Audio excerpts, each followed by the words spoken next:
राष्ट्र सर्वप्रथम राष्ट्र सर्वप्रथम राष्ट्र सर्वप्रथम राष्ट्र सर्वप्रथम राष्ट्र सर्वप्रथम की बात कार्यक्रम में आप सभी राष्ट्रवासियों का हार्दिक स्वागत है।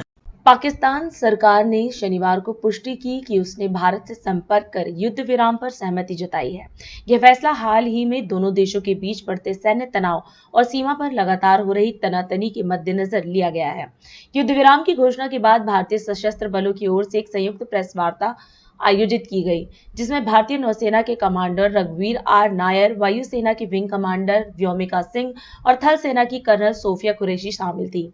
कर्नल कुरैशी ने पाकिस्तान द्वारा फैलाए जा रहे दुष्प्रचार को खारिज करते हुए कहा कि पाकिस्तान के झूठे दावों के विपरीत चंडीगढ़ और व्यास स्थित हमारे गोला बारूद डिपो को कोई नुकसान नहीं पहुंचा है। इस अवसर पर कमांडर नायर ने कहा, भारतीय सेना, नौसेना और वायुसेना इस युद्ध विराम समझौते का पूरी तरह से पालन करेगी। हम मातृभूमि की संप्रभुता और अखंडता की रक्षा के लिए सदैव सतर्क हैं और प्रतिबद्ध हैं। उन्होंने आगे कहा कि पाकिस्तान की ओर से की गई हर दुस्साहसिक कार्रवाई का कड़ा और निर्णायक जवाब दिया गया है और भविष्य में भी ऐसा ही किया जाएगा। As the Foreign Secretary had said, you're aware there's an understanding that has been reached to stop all military activities at sea, on the air and on the land, and the Indian Navy, Indian Army and the Indian Air Force have been instructed to adhere to this understanding. Since the tragic events at Pahalgam, you're aware that our responses have been measured and very responsible. Details of these have been shared with you over the past few days through our various press briefings. What has also happened is that there is a significant amount of misinformation that is being undertaken from the other side. And as a professional military organization, we thought it is also our duty to dispel those misinformation aspects, as also state the facts of the case as they stand. Towards that, I will now hand over to my colleague, colonel Qureshi. नमस्कार। अब मैं आपको पाकिस्तान की miss information campaign के बारे में अवगत कराऊंगी। पहला, पाकिस्तान ने यह क्लेम किया कि उसने अपने JF-17 से हमारे S-400 व ब्रह्मोस मिसाइल बेस को नुकसान पहुंचाया, जो कि बिल्कुल गलत है। दूसरा, उसका यह भी मिस इन्फॉर्मेशन कैंपेन था कि हमारी एयरफील्ड, जो कि सिरसा, जम्मू, पठानकोट, बठिंडा, नलिया और भुज में है, ये उसका मिस इन्फॉर्मेशन भी बहुत गलत है। तीसरा, पाकिस्तान के मिस इन्फॉर्मेशन कैंपेन के मुताबिक हमारे एम्यूनिशन डंप्स जो चंडीगढ़ और बियास में है, उसका डैमेज हुआ, यह भी बिल्कुल गलत है। हमने आपको मॉर्निंग ब्रीफिंग में बताया था विद फैक्ट्स एंड फिगर के साथ कि ये सारी चीजें बिल्कुल सही सलामत हैं। अब मैं आपको बताना चाहती हूँ कि पाकिस्तान के एक प्रेस कॉन्फ्रेंस में ये बात की गई थी कि उनके सीनियर मिलिट्री ऑफिसर्स, जो कि पूरी तरह से ये भ्रामक हैं और तथ्यों से दूर हैं, कि पाकिस्तान की ओर से ये झूठा आरोप भी लगाया जा रहा है कि भारतीय सेना ने मस्जिदों को नुकसान पहुंचाया। मैं इससे बिल्कुल स्पष्ट करना चाहती हूँ कि India is a secular nation और हमारी सेना भारत के कॉन्स्टिट्यूशनल वैल्यूज की एक बहुत प्यारी झलक है। इंडियन आर्म फोर्सेस ने पाकिस्तान को बहुत भारी नुकसान पहुंचाया, उनके मिलिट्री इंफ्रास्ट्रक्चर्स को, चाहे वो लैंड एसेट्स हो या फिर उनके एयर एसेट्स। यही नहीं, इंडियन आर्म फोर्सेस ने पाकिस्तान की एयरफील्ड स्कर्दू, जकोबाबाद, सरगोदा और बुलारी को बहुत नुकसान पहुंचाया। इसके अलावा पाकिस्तान के air defence system, radar system, उनको भी एयर स्पेस में अनडिनेबल किया। यह भी बताना चाहती हूँ कि लाइन ऑफ कंट्रोल के पास पाकिस्तान के command and control, logistic installation और उनके मिलिट्री इंफ्रास्ट्रक्चर, मिलिट्री पर्सनल का इतना भारी नुकसान हुआ कि पाकिस्तान की ऑफेंसिव व डिफेंसिव कैपेबिलिटी को नष्ट कर दिया गया। अंत में मैं फिर से ये बात दोहराना चाहूंगी, इंडियन आर्म फोर्सेस पूरी तरह से तैयार है, सतर्क है और भारत की संप्रभुता और अखंडता की रक्षा के लिए पूरी तरह से कमिटेड है। धन्यवाद। जय Hind. In conclusion, let me reiterate that whilst we will be adhering to the understanding that has been reached today, that is the Indian Army, the Indian Navy, and the Indian Air Force, we remain fully prepared and ever vigilant and committed to defending the sovereignty and integrity of the motherland.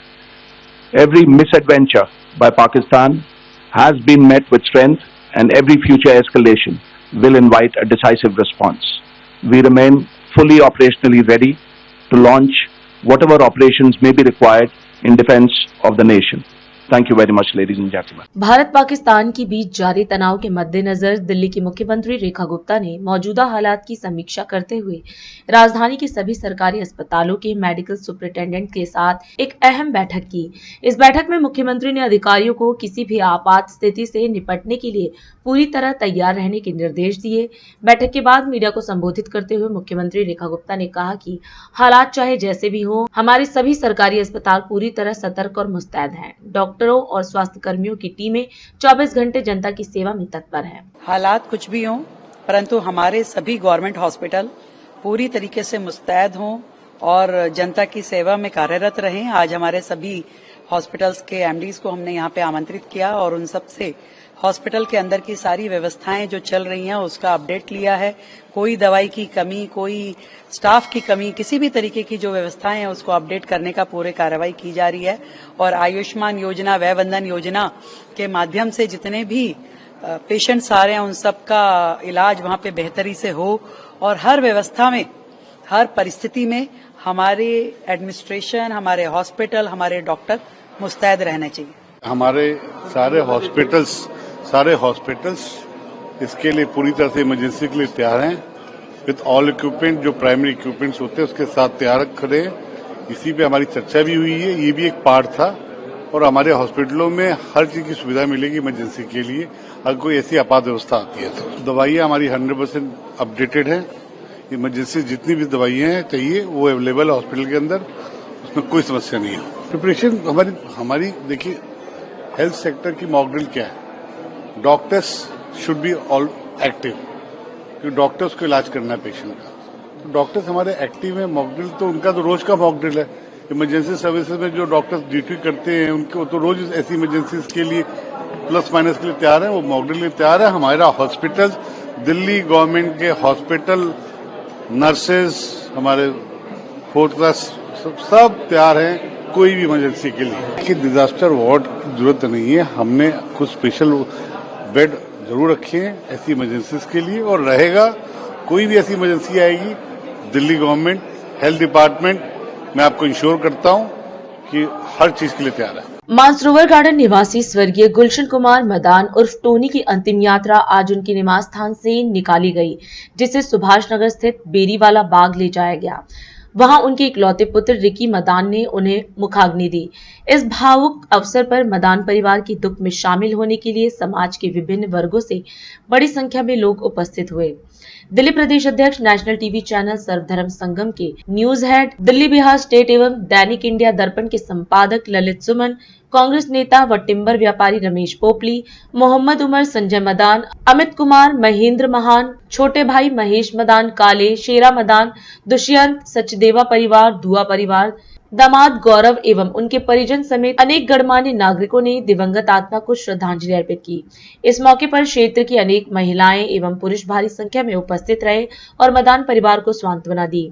स्वर्गीय गुलशन मदान, जिन्हें Tony के नाम से भी जाना जाता था, एक मिलनसार, खुश मिजाज और समाज प्रिय व्यक्ति के रूप में जाने जाते थे। उनके निधन से न केवल परिवार बल्कि मित्रों और परिचितों के बीच एक खालीपन महसूस किया जा रहा है। उनका उठाला सोमवार 12 मई 2025 को दोपहर 3 बजे से 4 बजे तक हरिनगर स्थित स्वर्गाश्रम में आयोजित किया जाएगा।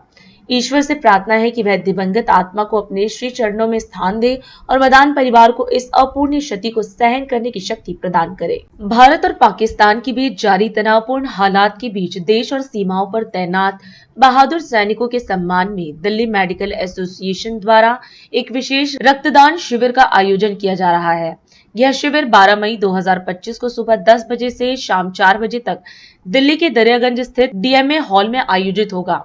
इस शिविर का संदेश है, हमारे सैनिकों को सलाम, रक्तदान से करे समर्थन, गौरव से करे सहभागिता। आयोजकों का उद्देश्य है कि देशवासियों के सहयोग से ऐसा रक्त कोष तैयार किया जाए जो आवश्यकता के समय सीमाओं पर तैनात जवानों की जान बचाने में मददगार साबित हो। डीएमए ने सभी स्वस्थ और सक्षम नागरिकों से अपील की है कि वे इस पावन उद्देश्य के लिए आगे आएं और रक्तदान कर सैनिकों के प्रति अपना सम्मान प्रकट करें। इस अभियान का नेतृत्व दिल्ली मेडिकल एसोसिएशन के अध्यक्ष डॉक्टर गिरीश त्यागी कर रहे हैं। उनके साथ मानद राज्य सचिव डॉक्टर सतीश लांबा, मानद वित्त सचिव डॉक्टर एएस पोपली, अध्यक्ष निर्वाचित डॉक्टर नीलम लेखी, मुख्य संयोजक डॉक्टर अश्विनी डालमिया और अन्य डॉक्टर आयोजन को सफल बनाने में जुटे हुए हैं। शिविर में केवल उन्हीं व्यक्तियों से रक्तदान की अपील की गई है जो 17 से 65 वर्ष की आयु के बीच हैं और पूरी तरह से स्वस्थ हैं। यह शिविर सिर्फ रक्तदान का आयोजन नहीं है, बल्कि एक भावनात्मक और नैतिक पहल है जो यह दर्शाता है कि जब देश की सीमाएं संकट में हो तो हर नागरिक अपने कर्तव्य और समर्थन के साथ खड़ा हो सकता है। उत्तर प्रदेश के मुख्यमंत्री योगी आदित्यनाथ ने आज लखनऊ के सिटी मॉन्टेसरी स्कूल में आयोजित शिक्षक धन्यवाद समारोह में हिस्सा लिया। इस अवसर पर उन्होंने मेधावी छात्रों को सम्मानित कर उनका उत्साहवर्धन किया। अपने संबोधन में मुख्यमंत्री ने शिक्षा को संस्कार, राष्ट्रीयता और भारतीय परंपराओं से जोड़ने पर बल देते हुए भारतीय संस्कृति को सशक्त बनाने की बात कही। उन्होंने सीएमएस परिवार को शुभकामना दी और छात्रों के उज्जवल भविष्य की कामना की। आज के इस कार्यक्रम में उपस्थित सिटी मॉन्टेसरी स्कूल से जुड़े हुए सभी सम्मानित शिक्षकगण, आईसीएस और आईसीएससी की परीक्षा में नेशनल और स्टेट मेरिट में स्थान बनाने वाले सीएमएस के सभी उपस्थित छात्र छात्राएं, मैं सबसे पहले आज की सीएमएस के इस कार्यक्रम में सीएमएस के संस्थापक जिन्होंने समाज सेवा का एक कीर्तिमान स्थापित किया था, ऐसे डॉक्टर जगदीश गांधी जी की स्मृतियों को नमन करते हुए उन्हें विनम्र श्रद्धांजलि अर्पित करता हूं। मैं अभिनंदन करता हूं डॉक्टर भारती गांधी जी का, जो इस उम्र में भी एक जवान की तरह सीएमएस की सभी संस्थाओं को अपना योग्य मार्गदर्शन देकर के आगे बढ़ने के लिए प्रेरित कर रही हैं। और इस अवसर पर आप सभी शिक्षकों का, जिन्होंने अपने संस्थापकों की भावनाओं के अनुरूप सीएमएस को प्रदेश की राजधानी लखनऊ में, उत्तर प्रदेश में और देश में एक विशिष्ट संस्थान के रूप में स्थापित करके एक पहचान दिलाई है, उन सब का मैं हृदय से अभिनंदन करता हूं। सीएमएस आज के दिन पर प्रदेश के सबसे बड़े चिकित्सा संस्थानों में से एक है, जिसने सीनियर सेकेंडरी लेवल तक की क्वालिटी एजुकेशन पर विशेष ध्यान देते हुए प्रदेश की राजधानी लखनऊ में उत्तर प्रदेश के नागरिकों को एक बेहतरीन शिक्षा प्रदान करने की दिशा में प्रयास प्रारंभ किया। याद रखना, सफलता इस बात पर निर्भर करता है कि आपने शुरुआत कैसे की है। अगर नेक नियति से शुरुआत होती है, एक सकारात्मक भाव से शुरुआत होती है, तो उसके परिणाम भी सुखद होते हैं और उस सुखद परिणाम ही हमें लक्ष्य को प्राप्त करने की दिशा में आगे बढ़ाते हैं। याद करिए, आज से 70 वर्ष पूर्व जब लखनऊ में डॉक्टर जगदीश गांधी जी और डॉक्टर भारती गांधी जी आए होंगे, उनके पास उस समय कुछ नहीं था। लखनऊ विश्वविद्यालय के एक छात्र के रूप में वे अध्ययन करने के लिए यहाँ पे आए थे। उसके उपरांत उन्होंने, दोनों में मिलन होता है, दोनों का विवाह होता है और दोनों के विवाह में जब तत्कालीन राज्यपाल आए थे तो खाने के लिए उन्हें गुड़ और पानी मिला था। आप सोचिए कि राज्यपाल को आमंत्रित तो कर लिए, लेकिन राज्यपाल महोदय सोचते थे कि कोई अच्छा प्रबंध क्या होगा, तो न बैठने की व्यवस्था थी न वहां पर कोई अन्य व्यवस्था थी। लेकिन उन्होंने हिम्मत नहीं हारी। एक लक्ष्य था कि हम प्रदेश की राजधानी लखनऊ में शिक्षा के स्तर को बेहतर बनाने की दिशा में एक प्रयास प्रारंभ करेंगे। और आज एक साथ 50,000 से अधिक बच्चे इस संस्थान में अध्ययन करते हैं, उसके माध्यम से अपने जीवन को आगे बढ़ाने का कार्य करते हैं। यानी एक सकारात्मक दिशा में उनके द्वारा बढ़ाया गया कदम बूंद बूंद से ही घड़ा भरता है, और वह उन्होंने करके दिखाया है। अभी यूपीएससी की परीक्षा में जिन सीएमएस के पुरातन छात्रों ने स्थान बनाया है, उनका भी मंच पे सम्मान हुआ, और आईसीएस और आईसीएससी की जो भी बोर्ड की परीक्षा हुई थी, उस परीक्षा में मेरिट पे स्थान प्राप्त करने वाले छात्रों को भी हम लोगों ने मंच पे सम्मान दिया है। मैं उन सभी शिक्षकों का सम्मान करता हूं, उनका अभिनंदन करता हूं, जिनके प्रयास से काफी बच्चे यहाँ पे सेकेंडरी लेवल पर भी और सीनियर सेकेंडरी लेवल पर भी जिन्होंने मेरिट में अपना स्थान बनाया है, और उनकी इस मेरिट से एक बार फिर से सीएमएस ने अपना एक स्थान बनाया है। उन सभी शिक्षकों का प्रयास सबका सामूहिक होता है। अलग अलग संस्थाओं से जुड़े हुए सीएमएस के शिक्षकों का एक प्रयास अभिनंदनीय है। मुझे पूरा विश्वास है कि शिक्षा को संस्कारों के साथ जोड़ते हुए, भारत की राष्ट्रीयता के साथ जोड़ते हुए, भारत की परंपरा के साथ जोड़ते हुए, अपनी भारतीय संस्कृति को मजबूती प्रदान करने के इस लक्ष्य के साथ हम सब सामूहिक रूप से आगे बढ़ेंगे। सीएमएस के आज के शिक्षक सम्मान समारोह के अवसर पर आप सभी शिक्षकों का, संस्थापकों का मैं हृदय से अभिनंदन करते हुए संस्थान के प्रति अपनी शुभकामनाएं देता हूं। धन्यवाद। जय हिंद। अभी समय है एक ब्रेक का, हम चलते हैं ब्रेक पर, आप कहीं जाए नहीं, छोटा सा ब्रेक। श्रेया फर्निशिंग लेकर आया है आपके लिए होम कलेक्शन, जिसमें आपको मिलता है upholstery fabric, designer curtains, home and office decoratives, carpets and sofa cover कम से कम दाम में कीर्ति नगर में आपके लिए उपलब्ध है। Powered by Kamal Buildtech Private Limited, fulfilling promises. With our professional team and experience of delivering projects, in past we guarantee you peace of mind and top quality work in an affordable price. और अधिक खबरों के लिए आप हमारे YouTube channel दैनिक India दर्पण को अभी सब्सक्राइब करें और नोटिफिकेशन के लिए बेल आइकन को प्रेस करना ना भूलें।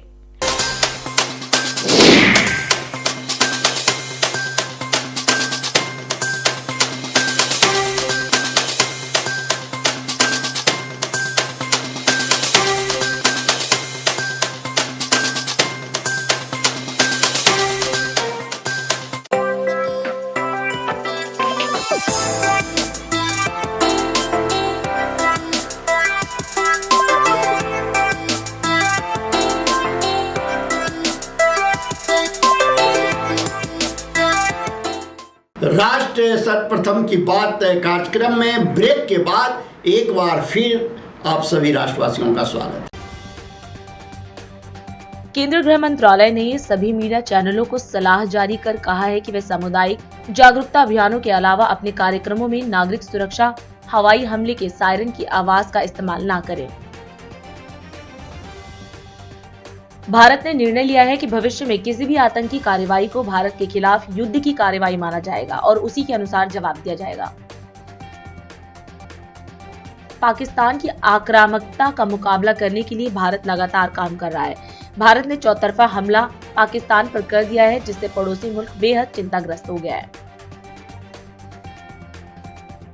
पहलगांव आतंकी हमले और जवाबी सैन्य हमलों के बाद भारत और पाकिस्तान के बीच तनाव के बीच जनता दल के नेता और सीतामढ़ी के सांसद देवेश चंद्र ठाकुर ने घोषणा की कि वह प्रधानमंत्री राष्ट्रीय राहत कोष के माध्यम से सशस्त्र बलों को अपना 1 साल का मूल वेतन दान करेंगे। भारत और पाकिस्तान के बीच जारी तनाव की स्थिति को देखते हुए भारत सरकार हर तरह से जनता को बचाने के लिए त्वरित फैसले ले रही है। पंजाब के सीएम भगवंत मान ने राज्य के अलग अलग हिस्सों में पाकिस्तान द्वारा किए गए हमलों पर कहा कि हम पहले से तैयार थे। पंजाब ने पहले भी मोर्चे पर लड़ाई लड़ी है और इस बार भी पंजाब ही आगे बढ़कर नेतृत्व करेगा। भारत में इस वर्ष मॉनसून केरल में दस्तक देने वाला है। केरल में इस साल मॉनसून 27 मई तक दस्तक देने वाला है, मौसम विभाग ने अनुमान लगाया। सुप्रीम कोर्ट से रोहिंग्या मुसलमानों को लेकर बड़ी टिप्पणी सामने आई है। अदालत ने साफ कह दिया है कि भारत में रहने का अधिकार केवल भारतीयों को है। जालंधर कैंट और आदमपुर बाजार बंद करने का आदेश दिया जा रहा है। परामर्श में निवासियों से खुले में जाने से बचने तथा ऊंची इमारतों में अनावश्यक रूप से घूमने से बचने को कहा गया है। ऑपरेशन सिंदूर के तहत भारत द्वारा पाकिस्तान में आतंकी शिविरों पर हमला करने के कुछ दिनों बाद पड़ोसी देश ने जम्मू कश्मीर और पंजाब में नागरिक क्षेत्रों और बुनियादी ढांचे को निशाना बनाकर दुस्साहस करने का काम किया। द ऑल इंडिया ब्राह्मण महासभा द्वारा भगवान श्री परशुराम जन्मोत्सव के उपलक्ष्य में एक भव्य कार्यक्रम का आयोजन किया जा रहा है, जिसमें समाज के सभी वर्गों को सादर आमंत्रित किया गया है। यह आयोजन आगामी 18 मई 2025 को दोपहर 2 बजे से साढ़े 6 बजे तक दिल्ली के त्रिनगर स्थित भगवान परशुराम भवन में संपन्न होगा। संस्था के उपाध्यक्ष वरिष्ठ संपादक ललित सुमन ने इस पावन अवसर पर अधिक से अधिक श्रद्धालुओं से कार्यक्रम में शामिल होने की अपील की है। महासभा का मानना है कि भगवान परशुराम की जन्म जयंती ब्राह्मण समाज की सांस्कृतिक पहचान का प्रतीक है और इसका आयोजन युवा पीढ़ी में धर्म, संस्कृति और संस्कारों के प्रति जागरूकता को प्रोत्साहित करेगा। कार्यक्रम की संयोजन समिति में दैवज्ञ पंडित रिभुकांत गोस्वामी, पंडित हर्षबंधु भागी, पंडित प्रदीप शर्मा रंगवाले, पंडित कमल किशोर शर्मा, पंडित विजय शर्मा तथा समस्त सभासद शामिल हैं। आयोजकों ने कहा कि आपकी गरिमामय उपस्थिति हमारे लिए गौरव का विषय होगी और इस आयोजन को और भी अधिक भव्य बनाएगी। आयोजकों ने सभी समाज बंधुओं से समय पर उपस्थित होकर आयोजन की शोभा बढ़ाने की अपील की है। दिल्ली के आईटीओ स्थित पीडब्ल्यूडी भवन की छत पर नागरिक सुरक्षा निदेशालय ने हवाई हमले के सायरन का परीक्षण किया। इस मौके पर दिल्ली सरकार के कैबिनेट मंत्री प्रवेश साहिब सिंह वर्मा भी मौजूद रहे। मंत्री ने सायरन का परीक्षण कर मीडिया को बताया कि दिल्ली की ऊंची इमारतों पर 40 से 50 सायरन लगाए जा रहे हैं, जिनकी रेंज 8 किलोमीटर तक होगी। ये सायरन आपातकाल की स्थिति में अलर्ट जारी करने के लिए उपयोग किए जाएंगे। आज से दिल्ली में सायरन लगाने शुरू किए हैं। दिल्ली में जितनी भी ऊंची बिल्डिंग है उसके ऊपर में सायरन लगेंगे। ये सायरन की रेंज 8 किलोमीटर रेडियस की है। ऐसे दिल्ली में आज रात से ही 40 से 50 और सायरन हाई राइज बिल्डिंग में, ऊंची बिल्डिंगों में लगने शुरू होंगे और ऐसे आपातकाल की स्थिति में हम इसको चलाएंगे और ये एक ही कमांड सेंटर से हम इसको चला सकते हैं। अगर हमें किसी पर्टिकुलर डिस्ट्रिक्ट का चलाना है, पर्टिकुलर एरिया का चलाना है या पूरे दिल्ली का चलाना है तो इसको कंट्रोल किया जा सकता है।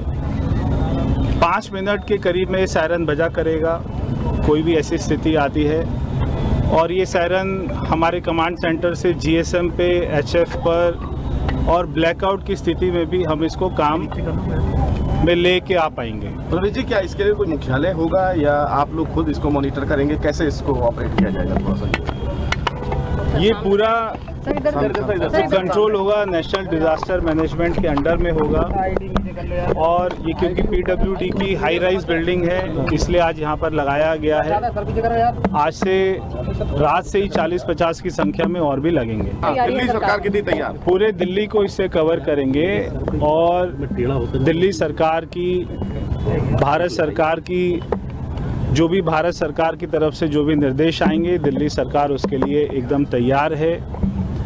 हमारी पुलिस, हमारे जवान सभी तैयार हैं। विंग कमांडर अनुमा आचार्य द्वारा कांग्रेस कार्यालय 26 अकबर रोड नई दिल्ली में प्रेस वार्ता को संबोधित किया गया।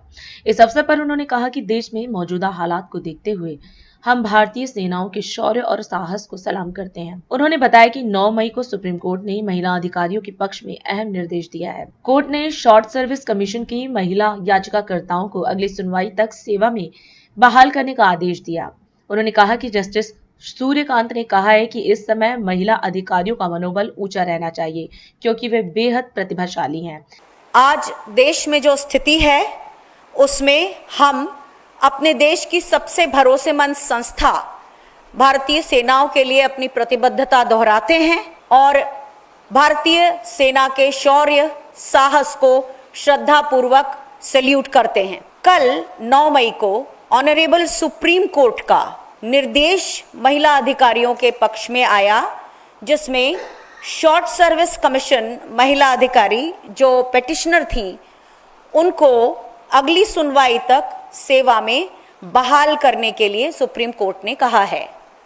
जस्टिस सूर्यकांत जी ने ये कहा कि महिला अधिकारियों का मनोबल इस समय में बढ़ा रहना चाहिए और उन्होंने ये भी कहा कि महिला अधिकारी प्रतिभाशाली हैं। केंद्र सरकार की तरफ से ये कहा गया था कि हर वर्ष केवल 250 शॉर्ट सर्विस कमीशन अधिकारियों को ही परमानेंट कमीशन दिया जा सकता है, 600 के 700 के लगभग जो होते हैं उसमें से। और सेनाओं में अधिकारियों का युवा काडर होना बहुत जरूरी है। इस पर सुप्रीम कोर्ट ने ये कहा कि जो अनुभवी महिला अधिकारी हैं वे भी युवा सैनिकों का मार्गदर्शन और मानसिक संबल बनाने के लिए बहुत आवश्यक हैं। ये फैसला ऐसे समय में आया है जब हम पिछले 3 दिनों से महिला अधिकारियों को बहुत संयत, बहुत सधे हुए तरीके से और बहुत गरिमा के साथ अपने देश का पक्ष रखते हुए देख रहे हैं। माननीय सुप्रीम कोर्ट का ये फैसला महिला अधिकारियों के लिए उम्मीद की किरण है और ये permanent commission Babita Punia versus government of India case के कारण संभव हो सका। मैं खुद इस केस की एक बेनिफिशियरी रही हूं। जब 1992 में कांग्रेस की सरकार ने पहली बार महिला अधिकारियों की एंट्री शुरू की थी, तब वायुसेना ने रक्षा मंत्रालय के तरफ से एक सर्कुलर 25 नवंबर 1991 को जारी किया था, जिसमें यह कहा गया था कि ये एक पायलट प्रोजेक्ट के रूप में, यानी कि 5 वर्षों के लिए प्रयोग के तौर पे महिला अधिकारियों को लिया जाएगा और अगर वो सफल होता है प्रयोग तो आने वाले 6 सालों के लिए उन्हें एक्सटेंशन दिया जाएगा और 11 वर्षों के बाद महिला अधिकारियों से पूछा जाएगा कि क्या वे पेंशनेबल सर्विस ज्वाइन करना चाहती हैं। 1999 से 2004 के बीच में जब बाकी सरकारी नौकरियों में ओपीएस खत्म हुआ, उसी समय महिला अधिकारियों का ये जो पेंशन के लिए विकल्प देने की बात थी वो भी खत्म हुआ। आगे चलकर 2007 में विंग कमांडर अनुपमा जोशी और स्क्वाड्रन लीडर रुखसाना हक ने पहले ये केस कोर्ट में दायर किया और उसके बाद थल सेना की भी महिला अधिकारियों ने इस केस को साथ में फॉलो किया और 2009 के बीच में आते आते सारे केस क्लब करते हुए 14 दिसंबर 2009 को दिल्ली की हाई कोर्ट ने ये केस फैसले के लिए सुरक्षित कर लिया। जब कोर्ट खुली तो 12 मार्च 2010 को कोर्ट का महिला अधिकारियों के पक्ष में निर्णय आया, लेकिन चूंकि भारतीय वायुसेना का केस एक मिनिस्ट्री ऑफ डिफेंस के सर्कुलर से फॉर्मली प्रोटेक्टेड था, इसलिए उनका केस ज्यादा मजबूत था। इस दौरान हम करीब 15 महिला अधिकारी 23 मार्च 2010 को राहुल गांधी जी से अपनी वकील सुश्री रेखा पल्ली जी के साथ मिले और उन्होंने हमें आश्वासन दिया कि केस के मेरिट पर वो हमारा केस जरूर रक्षा मंत्रालय के सामने रखेंगे। चूंकि भारतीय वायुसेना की महिला अधिकारियों के केस के ऊपर एक पॉलिसी लेटर इशू हुआ था, तो मेरे जैसी 23 महिला अधिकारियों को तभी परमानेंट कमीशन मिल गया था, लेकिन सेना में इस तरह का कोई पॉलिसी लेटर नहीं निकला था। तो Babita Punia versus government of India case की बाकी महिला अधिकारियों को सुप्रीम कोर्ट में अपनी लड़ाई आगे के 10 सालों तक लड़ना पड़ी। नौसेना की महिला अधिकारियों ने काफी बाद में जाकर कोर्ट में अपनी परमानेंट कमीशन की लड़ाई लड़ी। तो सेना की महिला अधिकारियों में, जिनमें हमारी कर्नल सोफिया कुरैशी भी शामिल हैं, इनको 2020 के निर्णय से पेंशनेबल सर्विस मिली और नौसेना के अधिकारियों को उसके अगले साल। लेकिन ये उन्हीं सबको मिला जो अपना केस कोर्ट में लड़ने गईं। कल जो सुप्रीम कोर्ट का निर्णय आया है बहुत राहत देता है, जिसमें आज जो हमारे देश का माहौल है उसमें महिला अधिकारियों को भी उनका मनोबल बढ़ता है। और अधिक खबरों के लिए आप हमारे YouTube चैनल दैनिक इंडिया दर्पण को अभी सब्सक्राइब करें और नोटिफिकेशन के लिए बेल आइकन को प्रेस करना ना भूलें।